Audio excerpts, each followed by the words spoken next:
Talking today to Adebayo Oyewole, who is the Head of Marketing and Strategy at Main One. Adebayo, tell me about the new IP products that you've got.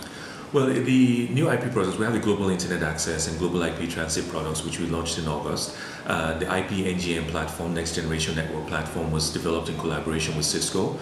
We've deployed one of the largest switches, the CRS3 switch, in Nigeria, which is able to handle over 322 terabits per second of traffic.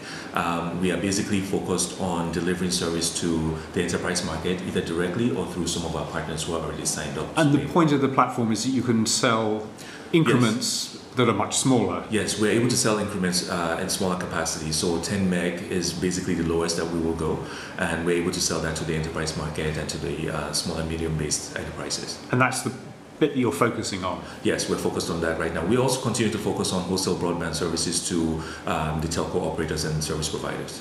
And the SMEs that you're talking about, what sorts of people are taking it up? Well, we are talking to different types of SMEs and enterprise customers. We're talking to banks, we're talking to other financial services institutions. We're also talking to hospitality organizations.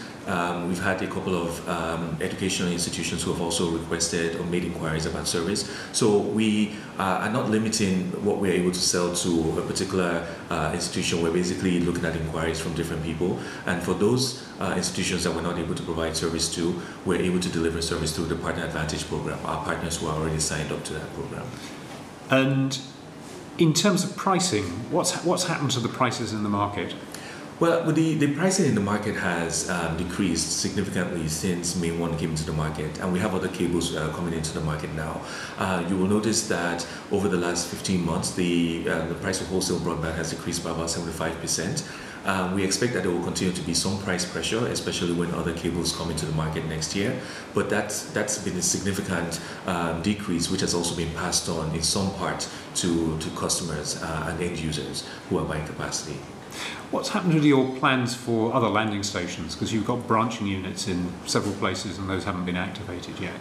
We continue to have discussions with the governments in those locations. We have those branching units. There are plans in the future to build out those landing stations.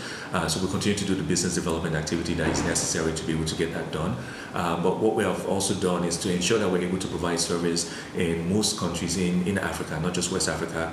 We have signed a joint provision agreement with CECOM to ensure that we can provision jointly capacity requirements for customers in different locations. And you're providing capacity to Togo Telecom? Yes. How is that being done? We're basically providing service to them. We built out our fiber capacity to the border, and we're being able to deliver service to Togo Telecom, which is where they pick up service to distribute to their end users. And with the arrival of the two other cables with WAX and ACE, there'll be an enormous amount of capacity in the market. What's happening in the market that will allow that capacity to be used? Well, there is going to be a lot of capacity in the market in the next 12 months, 6 to 12 months in my opinion. But I think that there really needs to be a focus on building out the backbone infrastructure in the country. I think developing a national broadband strategy, building out the backbone infrastructure, taking an audit of what already exists and filling in the gaps so that the underserved and unserved can actually have access to the same level of information that those in larger cities can have. So the capacity is already here. It's just a matter now of how do we then get it to the end user, the last mile, backbone infrastructure. So that build and that focus there needs to be a lot of focus on that right now so that other people can have access. You were mentioning earlier that you've been providing bandwidth to people like Iroko partners. Give me some examples of kind of video projects that are in a sense taking this capacity and ramping up the demand. Yes, we are basically provisioning capacity for Iroko partners, Nollywood Love right now. And basically we noticed that there's a lot of consumption of content in Nigeria. It tends to be a lot of downloads and not necessarily a lot of uploads. And I think that in the next year, especially with the local content provisions by the federal government, that there will be a lot of upload of original content, original Nigerian content to the internet for dissemination to people wherever they are in the world. You were talking about a site that's providing original content and is piloting at the moment. Tell us about that. I'm sorry. A particular site that's taking pictures of events and oh yes. There are a couple of other content players that are coming into the market.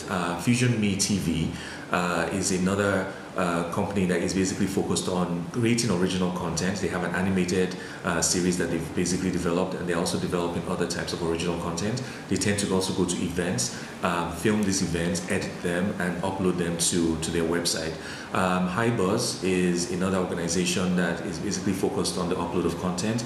They basically are a division of HiTV, so that's another player that's in the market right now, in addition to Nollywood Love. And I think what you will find is over the next year, you're going to find other players who are coming to the market who are going to be focused on content, making sure that other people can access the content, original content from Nigeria.